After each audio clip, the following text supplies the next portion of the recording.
Olá a todos, eu sou Martin Bittencourt, autor do blog Momergil. Hoje estou aqui para continuar a minha série Ensaios em Áudio, onde eu leio algumas das minhas obras para torná-las acessíveis àqueles que preferem ouvi-las. O título do ensaio de hoje, o último que publiquei em meu blog, é sobre algumas das justificativas ruins sendo usadas para votar ou não em Bolsonaro ou Lula em 2022. Nela, eu analiso uma série desses argumentos e procuro mostrar por que são ruins e não deveriam ser usados. Aproveito para anotar que o texto poderá sofrer alterações devido às eleições ainda estarem em curso, porém só produzirei uma versão em áudio desse ensaio. Então, comecemos.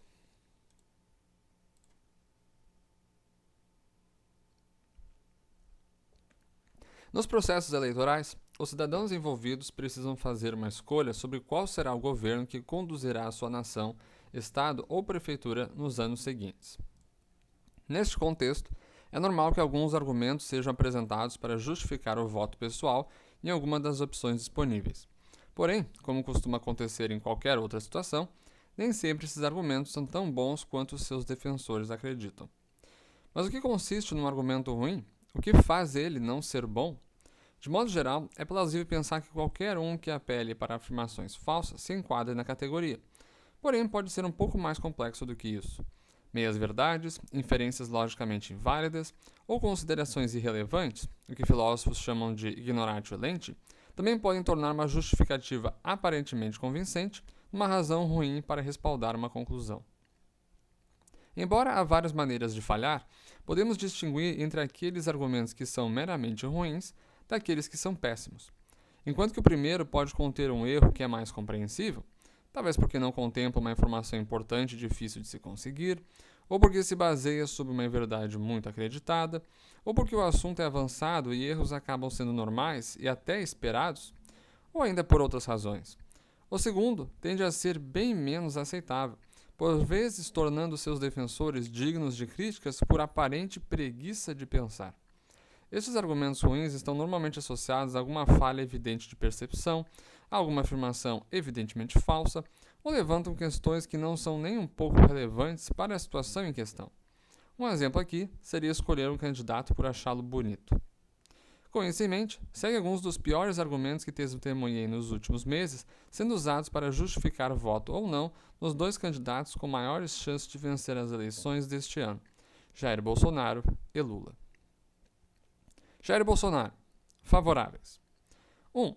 Ele me deu auxílio emergencial de R$ 600 quando eu precisava durante a pandemia. E agora, mais um tanto com a PEC das bondades. Um fenômeno já notado é o aumento da popularidade e intenção de voto em algum candidato à reeleição após ele conceder algum pacote de bondades, uma medida beneficente com os ares de dinheiro de graça. Assim, logo após o governo federal ter começado a repassar o auxílio emergencial durante a recente pandemia, pesquisas indicaram aumento da popularidade de Jair Bolsonaro. Não à toa, tendo várias pesquisas apontado a derrocada eleitoral do presidente, recentemente o governo conseguiu aprovar a PEC Kamikaze, que concede mais benefícios à população num ato que tem marcas de ser mais eleitoral do que altruísta. Convenhamos, não é como se Bolsonaro fosse conhecido por ser amoroso. Tendo isso em vista, onde está o erro? Primeiro, está no fato de que não há nada de especial em ele ter feito isso. A julgar o histórico brasileiro e também o apoio quase restrito dos diversos partidos no Congresso, incluindo do PT, é perfeitamente plausível supor que quase qualquer outro governo que tivesse sido eleito estaria a fazer a mesma coisa neste momento. Ou seja, não faz sentido vincular esse dinheiro a Bolsonaro como que pensando, como ele me deu esse dinheiro, vou votar nele, porque ele é bom para mim e os outros não. Afora isso, há também a já mencionada presença de traços eleitoreiros em tal medida.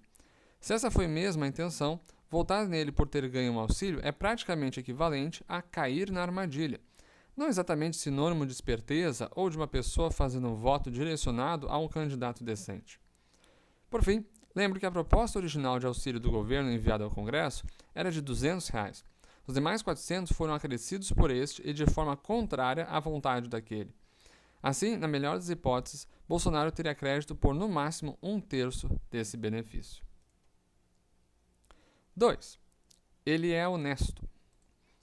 Alguns justificam seu voto apontando para uma suposta honestidade em Bolsonaro. Esse atributo pode ser definido de mais de uma forma, mas parece que o sentido mais usado é como oposto à hipocrisia. Uma pessoa assim não se mostra com uma fachada, mas revela publicamente como é, ou seja, alguém verdadeiro, que não dissimula, engana, trapaceia e, portanto, confiável, leal, sincero. Sendo tudo isso uma virtude, diz o argumento que seria bom votar no presidente por ele possuir essa característica. Agora avaliemos primeiro supondo que Bolsonaro seja realmente assim. Aparentemente, mesmo que esse fosse o caso, tal argumento seria ruim simplesmente porque honestidade só é uma qualidade relevante, tudo ou mais igual. Ou seja, se a pessoa for genericamente boa no resto, então a honestidade se somará a isso. Porém, se não for esse o caso, de pouco ou nada adiantará ser assim. Para exemplificar, peguemos o clássico vender a alma para o diabo. Se Lúcifer se aproximasse de alguém propondo fama, poder e grana em troca de sua alma, porém logo lhe notificando que as bonanças durariam pouco tempo, e em seguida o mesmo morreria dolorosamente e passaria sua eternidade no inferno, teríamos aqui um sujeito sendo honesto. Ora, isso significa que Lúcifer seria bom ou que sua proposta passou a ser boa simplesmente porque ele foi verdadeiro? Naturalmente que não. Um demônio honesto continua sendo um demônio, e uma proposta ruim apresentada honestamente continua sendo uma proposta ruim. Ou seja, mesmo que Bolsonaro não seja um enganador ou trapaceiro, isso não significa que ele seja uma pessoa boa que fará coisas boas com um governo bom cheio de propostas boas. Pelo contrário, ele pode ser verdadeiro em toda a sua ruindade, tal qual um demônio honesto. Com isso em mente, podemos concluir que essa virtude importa pouco a um candidato político.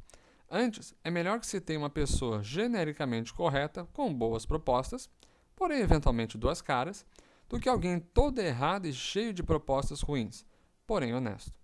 Afinal, não é a honestidade de um político que determina se ele vai ajudar ou prejudicar uma nação, mas os seus atos quando no poder. Talvez uma forma prática para um bolsonarista visualizar essa situação seja se perguntando quanto ao que é melhor, um socialista verdadeiro ou um capitalista insincero.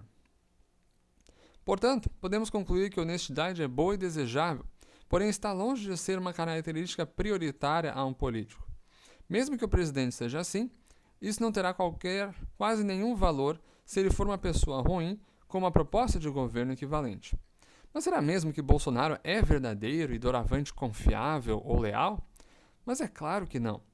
Como notado em outro texto, seu atual governo foi sistemicamente marcado por ter divergido de sua propaganda eleitoral em 2018. Ou seja, o presidente prometeu governar de um jeito, bom, e acabou governando de outro, ruim. Ou seja, se há uma coisa que Bolsonaro não é confiável ou leal. Consideremos alguns exemplos de diferenças entre fachada e realização. 1. Postura favorável à Lava Jato. Após eleito, não deu apoio algum a essa operação e ainda celebrou seu fim. Lembrando que o caso das rachadinhas que envolveu sua família surgiu de um desdobramento da mesma. 2. Luta contra a corrupção em geral. Enfraqueceu o pacote de medidas contra a corrupção proposto pelo Ministério da Justiça sob Sérgio Moro. 3. Criticou o mensalão, com o qual o PT gastou 101 milhões para comprar voto de parlamentares. Já gastou mais de 50 bilhões para fazer o mesmo com o Bolsolão. 4. Redução de ministérios dos então 29 para em torno de 15 e sem indicações políticas. Hoje temos 23 de facto e com ocupação política. Fim da reeleição. Não só continua, como pretende se reeleger e já falava nisso já nos primeiros 4 meses de mandato. 6. Fim do foro privilegiado. Nada fez para removê-lo, condição que atualmente beneficia filhos investigados na Justiça. 7. O fim do toma lá da cá. Implementou especialmente após pedidos de impeachment começarem a se acumular no Congresso. 8. Acabar com indicações políticas, estabelecendo ministérios técnicos. Removeu ministros da Saúde, que eram técnicos por terem contrariado, e colocou quem nada tinha a ver com a área, Pazuello, em prol de se submeter à sua agenda. Também colocou outros ministros que tinham pouca ou nenhuma relação com os ministérios, como foi o caso da sequência do MEC. Também indicou áreas para a PGR, contrariando a lista tríplice apresentada pelos especialistas e que desde então tem o protegido. Com tudo isso em mente, não vejo como seria plausível concluir que o presidente é honesto sem que se esteja completamente alienado dos noticiários ou fazendo uso de outra definição para o termo em questão. A conclusão aqui é que a afirmação não se aplica, e mesmo que se aplicasse, ainda assim estaria longe de ser uma boa razão para votar em Bolsonaro. 3. Eu sou cristão e ele é o candidato do cristianismo. Deus, pátria, família. Este argumento é péssimo por ao menos 3 razões. Inicialmente, ter um candidato defensor ou representante do cristianismo parece ser algo bom. Soa algo bom. Ao menos olhando por uma ótica cristã. E esse argumento assume essa perspectiva, então é o ângulo sob o qual deve ser avaliado. Porém, o que isso realmente significa? Esse tipo de comentário é ambíguo e, portanto, a menos que venha acompanhado de algum detalhamento, terá pouco valor. Por exemplo, está se dizendo de um candidato que professa essa fé, que vai a uma igreja, que professa uma certa linha interpretativa dessa fé, por exemplo, conservadorismo, que pretende propor leis que estarão em linha com seus ensinos, que vive uma vida de acordo com os mandamentos dados por Jesus e seus apóstolos? Fazendo-se essas perguntas, pode ficar mais claro de ver como ser um candidato do cristianismo pode significar desde coisas relevantes e positivas para um cristão até completamente inúteis. Afinal, do que adianta alguém professar essa fé e viver de forma indiferente aos seus ensinamentos? Orar um Pai Nosso aqui e ali? Odiar metade de um país porque possui uma ideologia oposta e não lhe dá votos? Visitar uma marcha para Jesus e depois comprar votos no Congresso via Bolsolão para escapar de impeachment? Indo mais ao ponto, parece evidente que é melhor um ateu que faz a coisa certa do que alguém que professa uma fé boa e não a segue. Portanto, a primeira coisa a se questionar é: que cristianismo é esse que há em Bolsonaro? E, com isso respondido, talvez se conclua que o que há nele tem pouca valia. Segundo, falar em cristianismo e seguir com Deus, família e pátria não soa bem. Normalmente, quem professa esse trilema são conservadores cristãos, defensores de uma visão política que formalmente abraça essa fé sem que realmente seja assim. Dizendo de outra forma, é uma interpretação e aplicação política que surgiu 1600 anos após Jesus e que se diz alinhada a essa religião sem que necessariamente esteja. Peguemos, por exemplo, a questão da pátria, uma clara referência a patriotismo. Este valor está mais para secular do que cristão. Uma simples conferida no Novo Testamento, talvez especialmente em Romanos, já mostra que não há muito disso no cristianismo, uma marca que ficou para trás com o judaísmo da antiga aliança. Esta fé é caracteristicamente transcultural e transnacional, pregando uma salvação que é para todos e uma perspectiva de irmandade global unida pela fé em amor, um só corpo em Cristo. De fato, dificilmente dá para se defender muito o patriotismo cristão após ler passagens neotestamentárias como Paulo em Colossenses 3. Visto que vocês já se despiram do velho homem com suas práticas e se revestiram do novo, o qual está sendo renovado em conhecimento à imagem do seu Criador. Nessa nova vida, já não há diferença entre grego e judeu, circunciso e incircunciso, bárbaro e cita, escravo e livre, mas Cristo é tudo e está em todos. Algo similar acontece com o termo família.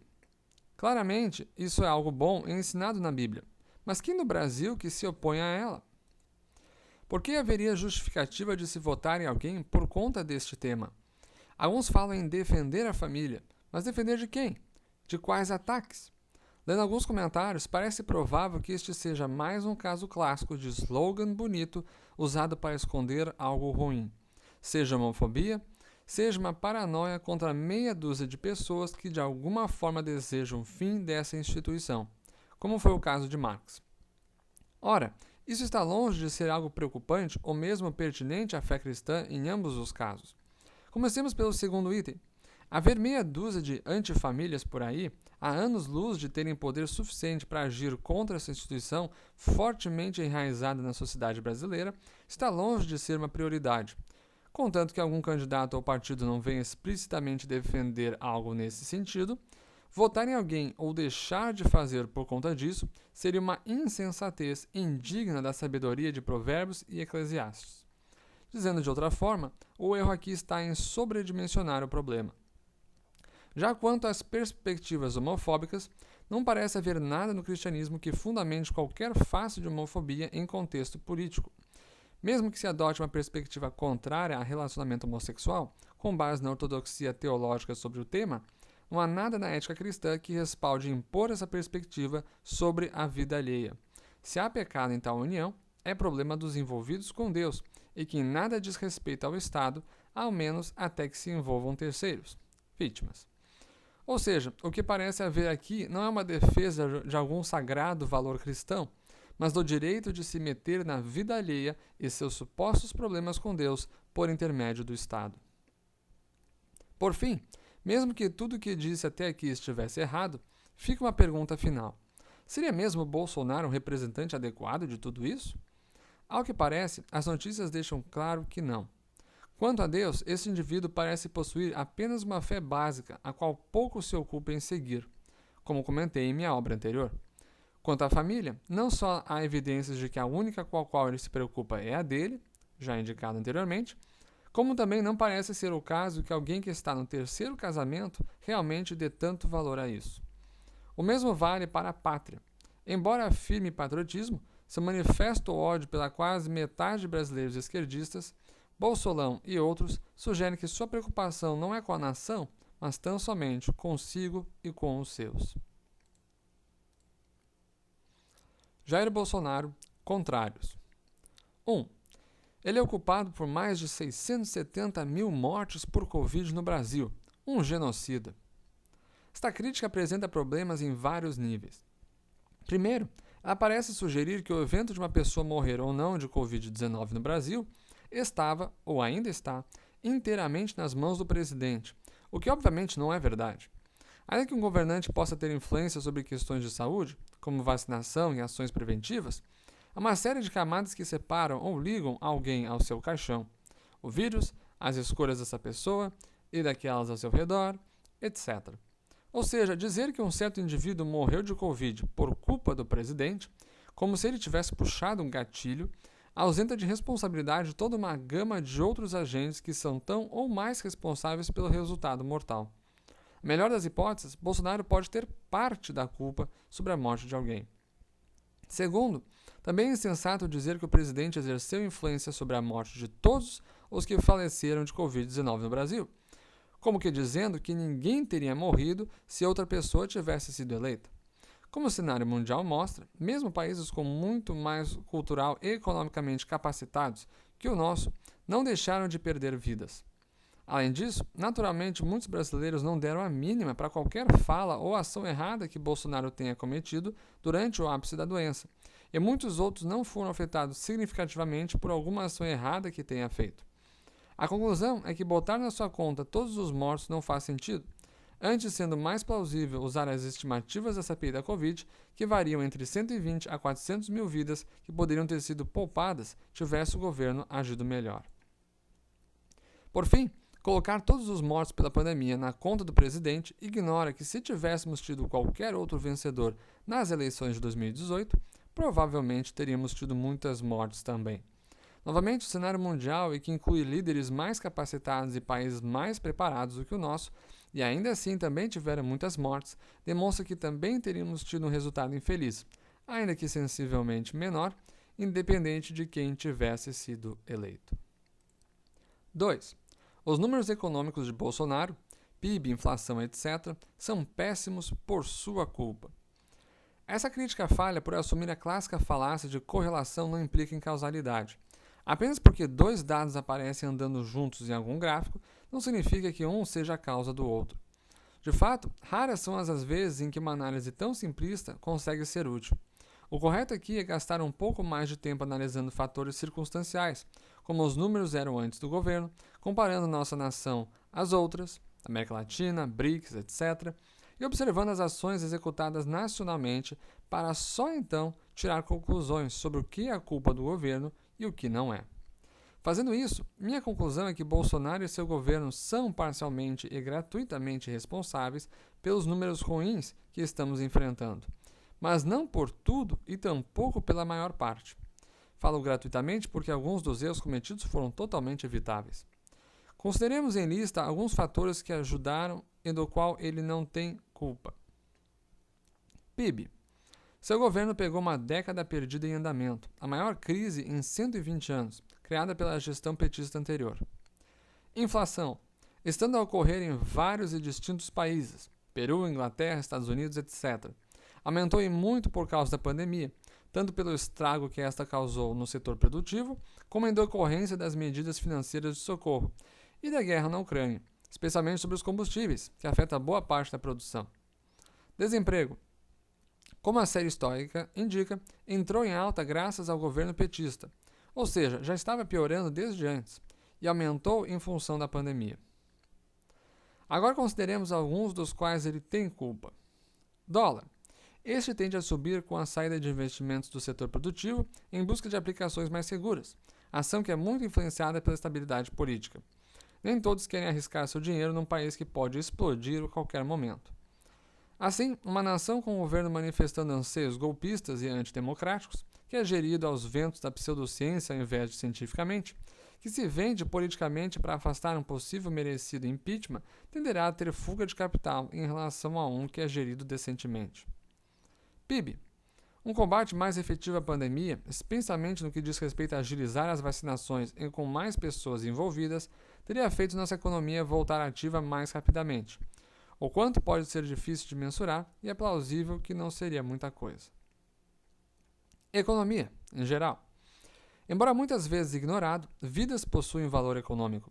Pessoas são produtores, consumidores e transmissores de produtividade para as novas gerações.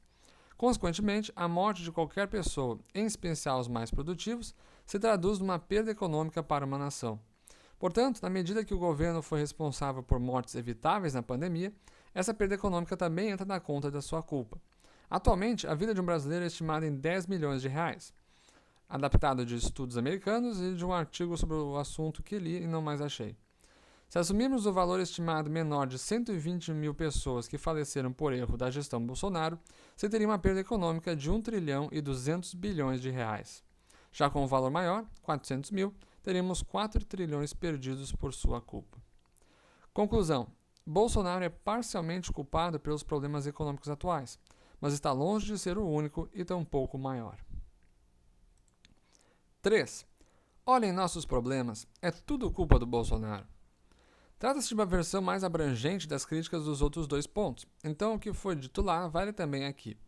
Apenas acrescento que ela falha por fazer uma análise cherry-picking, a falácia de considerar apenas as partes que convêm de uma narrativa e ignorar todas as demais. Ou seja, mesmo que todos os nossos problemas fossem mesmo culpa do presidente, e não são, como apontei nas respostas anteriores, ainda assim é errado querer fazer uma avaliação sobre votar ou não nele, considerando apenas os seus erros. No mínimo, precisa-se também considerar e avaliar os seus acertos, tanto os prós quanto os contras. 4. Ele, ou o governo dele, é corrupto como o Lula. Então, no que diz respeito à corrupção, dá na mesma.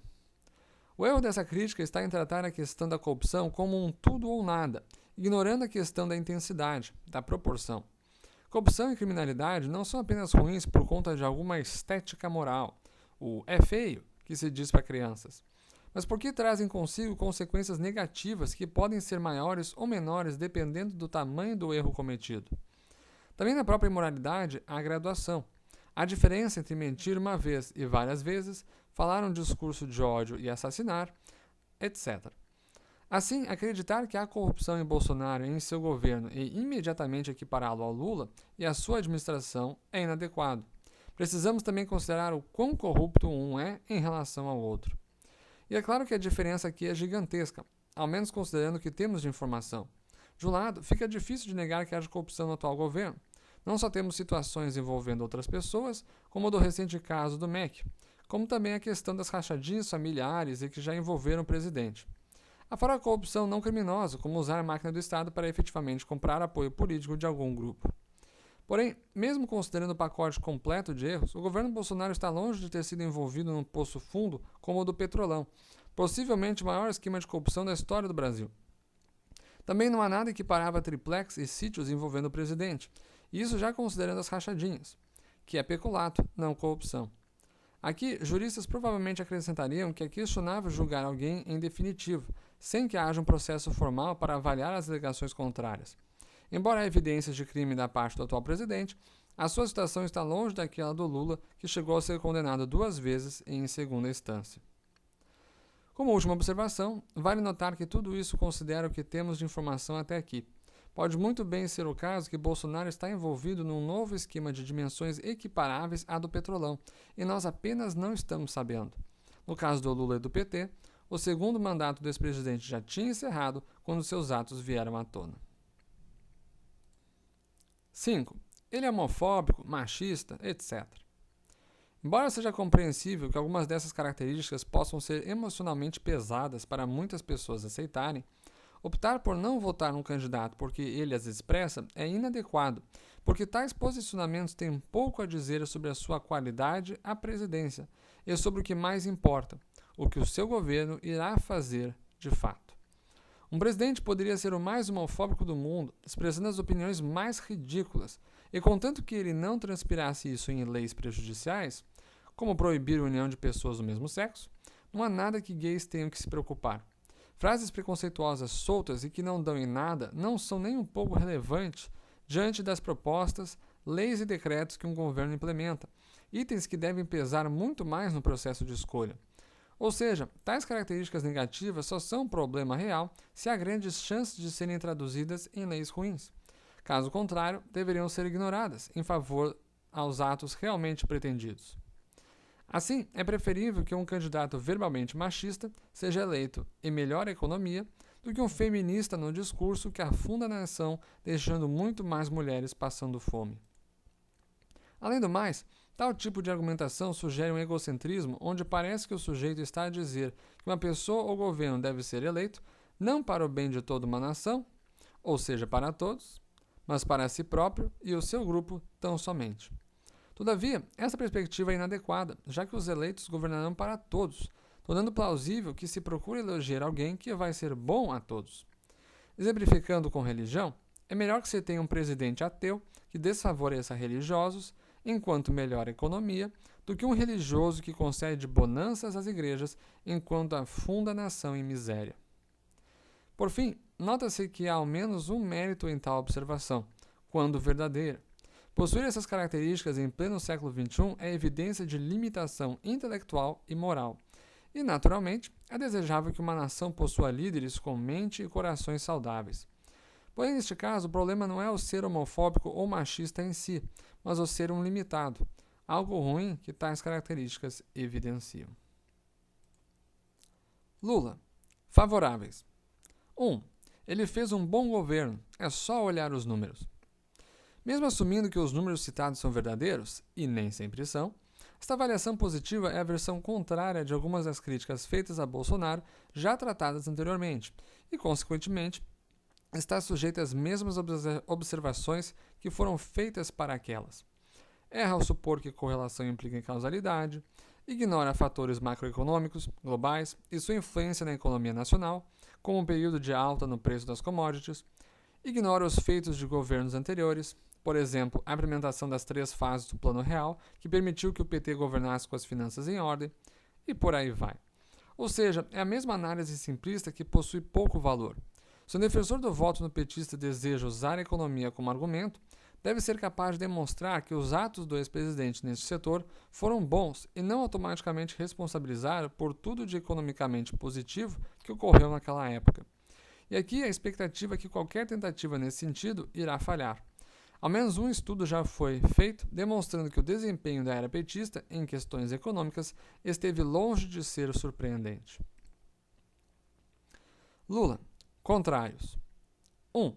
Ele é comunista. Sua eleição trará o comunismo ao Brasil. Assumindo uma definição formal do termo, essa afirmação não parece ser fundamentada em sequer uma evidência significativa. Ele não se posiciona de tal forma e não há nada no seu governo anterior que sugeriu que fosse. Já quando se iguala comunismo a socialismo, duas coisas formalmente distintas, especialmente na ótica marxista, até pode-se sugerir que há sinais de socialismo fabiano, já que ele é desenvolvimentista e defende a existência de estatais. Mas nada de socialismo marxista é respaldado aqui. Dizendo de outra forma, ele está longe de querer estatizar todos os meios de produção. Noto que a evidência que por vezes é apresentada a das suas relações amigáveis com regimes socialistas, está longe de ser conclusiva, já que é possível provar alguma coisa boa de um regime ideologicamente alinhado sem concordar com tudo o que ele faz. Porém, mesmo que fosse verdade, isso não importaria muito, uma vez que de nada adianta defender uma mudança estrutural em uma sociedade que não a permitiria. No máximo, tal inclinação poderia levar a defender alguma proposta pontual aqui ou ali, mas jamais viríamos a ter comunas governando a economia com a população que temos. Fazendo um paralelo, tem-se Pepe Mujica, o ex-presidente do Uruguai, que é socialista declarado e não implementou nenhuma Cuba em seu país. 2. A eleição do Lula é uma ameaça ao exercício da fé cristã no Brasil.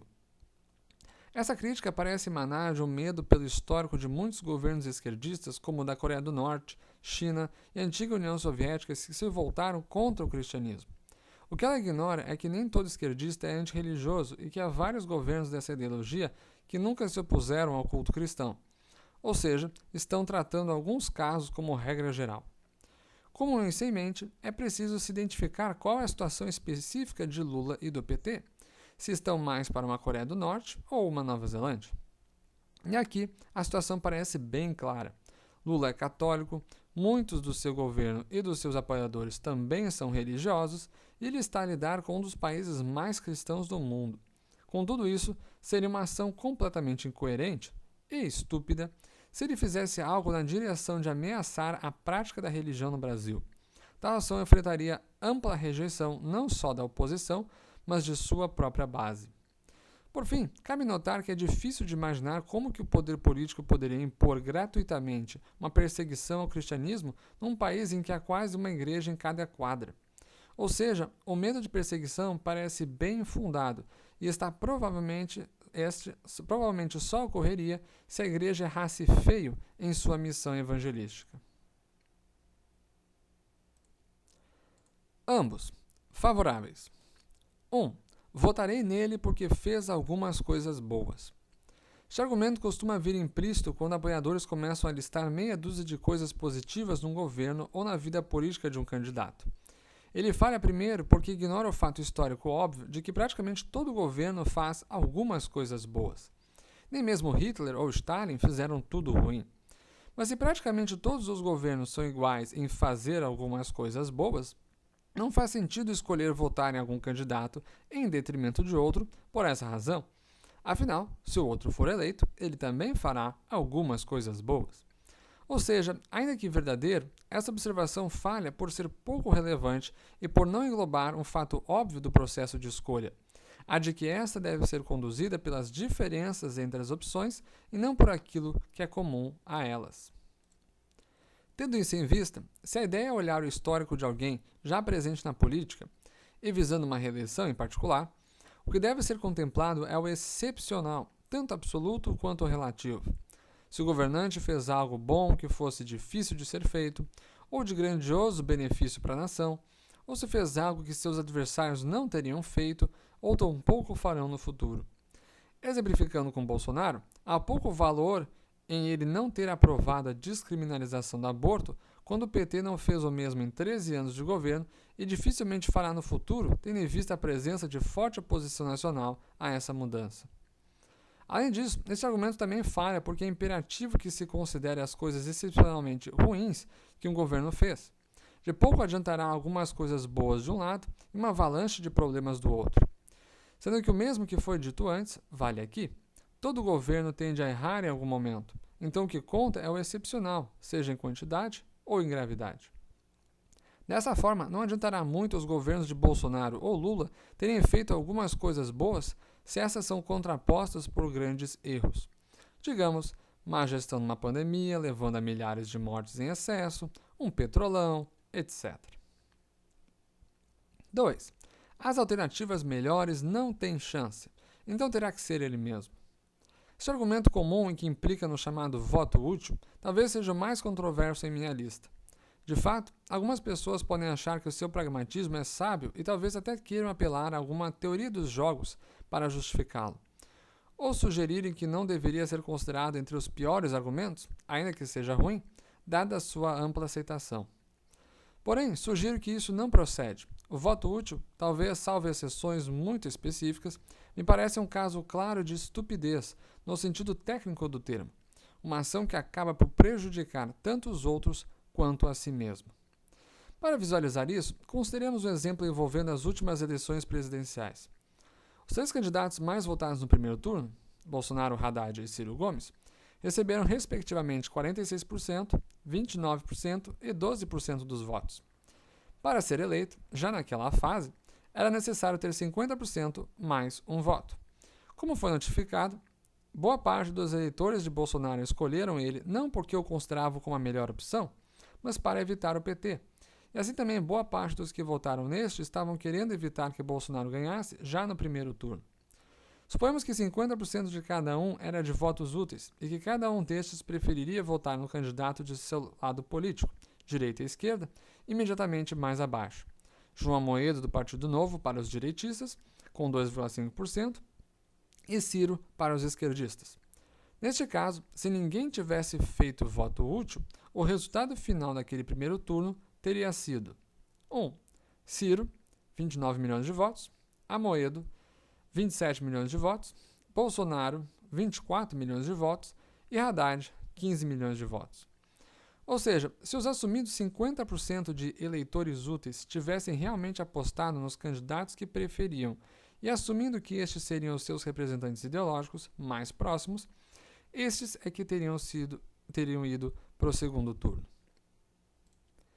É claro que estes cálculos são simbólicos e talvez não representem a realidade dos votos úteis naquela ocasião, porém são suficientes em mostrar como estes podem ser contrários aos desejos do eleitor que o pratica.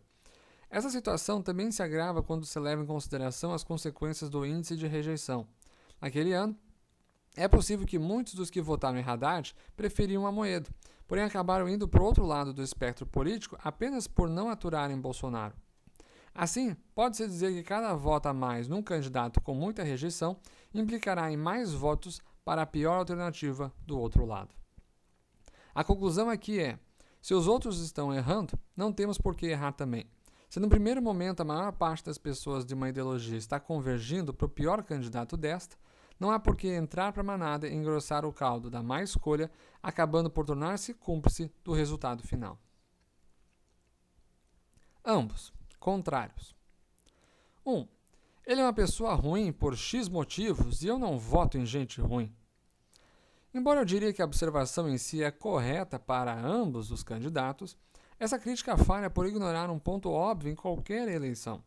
Quando se vota em alguém, não se está a colocar no poder apenas ele, mas todo um grupo de pessoas, todo um governo. Uma vez que uma chapa é eleita, são vários os que passarão a conduzir a nação pelas 3 esferas estatais. Do lado do executivo, haverá tanto o presidente como ministros e auxiliares. No legislativo, o primeiro costuma ter muita influência, como exemplifica a eleição de Arthur Lira para a presidência da Câmara dos Deputados, com apoio do governo, mensalões e bolsolões.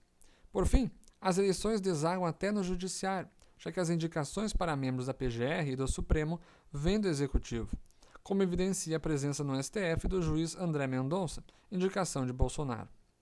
A conclusão, portanto, é que é errado escolher uma opção eleitoral tão somente com base na pessoa encabeçando a corrida. Antes, toda a equipe que há de ir com ele deve ser analisada. Por isso, é perfeitamente plausível que se vote num candidato inferior que levará uma boa equipe a Planalto e uma boa influência para as demais esferas do poder, do que um candidato melhor, mas que trará consigo um grupo ruim. Comentários finais. Como sugeri anteriormente, os argumentos abordados são ruins e cometem erros básicos de avaliação e escolha, salvo talvez o do voto útil. Também, como já foi dito, essa evidente má qualidade sugere uma certa preguiça de pensar da parte dos que justificam seus votos com eles. Porém, enquanto essa hipótese tem seus méritos, é provável que não explica todos os seus usos. Afinal, diferentes pessoas muitas vezes fazem a mesma coisa por diferentes razões. Com isso em mente, finalizo esse texto sugerindo outras 2 hipóteses para explicar o uso dessas justificativas. A primeira é que o nível educacional de muitos brasileiros é ruim, um provável fruto tanto da falha do sistema educacional brasileiro em ensinar raciocínio crítico, quanto de desinteresse cultural. Em outras palavras, muitas pessoas não são ensinadas a como pensar direito e tampouco estão interessadas em aprender. Já a outra hipótese é que tais argumentos são expressos não por pessoas que realmente acreditem neles, mas como simples desculpas de fachada para justificar um voto que estará a ser feito por outras razões.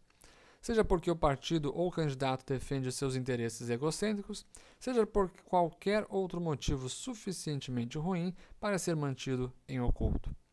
Seja qual for a verdadeira razão em cada caso, um fato permanece. Dada a importância que os governos têm em influenciar a qualidade de vida dos cidadãos, não era para estes votarem por razões ruins. Bom, é isso. Espero que tenham gostado e que tenham todos um bom dia.